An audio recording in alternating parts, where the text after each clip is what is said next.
बिस्मिल्लाहिर्रहमानिर्रहीम क़ाला अमीरुल मोमिनीन अलैहिस्सलाम आजज़ुन्नास मन अजज़ा अन इक्तिसाबिल अख़वान व आजज़ु मिन्हु मन ज़ाया ज़ाफ़िर बिह।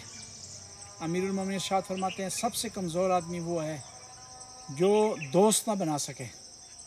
उससे भी कमज़ोर वो है कि जो बने बनाए दोस्त ज़ाया कर दे। दोस्त कैसे बनते हैं? इंसान के अखलास की वजह से और अखलाक की वजह से, इंसान की ईमानदारी की वजह से दोस्त बनते हैं। और दोस्त ज़ाया कब होते हैं? जब इंसान वादा वफाई नहीं करता, झूठ बोलता है, फ्रॉड करता है, धोखा देता है, मुश्किल में दोस्तों के काम नहीं आता, तो फिर उस सूरत में दोस्त उसके ज़ाया हो जाते हैं। इंसान दोस्त का मोहताज है, उसे ज़रूरत है कि वो दोस्त उसके पास हों, कि मदद करें, अच्छा मशवरा दें, मुश्किल में उसका हाथ थामें।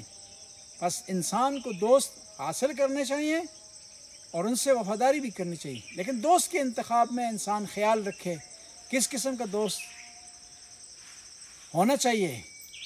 झूठे को दोस्त ना बनाएं, फ्रॉडी आदमी को दोस्त ना बनाएं, बेवकूफ़ आदमी को दोस्त ना बनाएं, तो कामयाबी आपके कदम चूमेगी।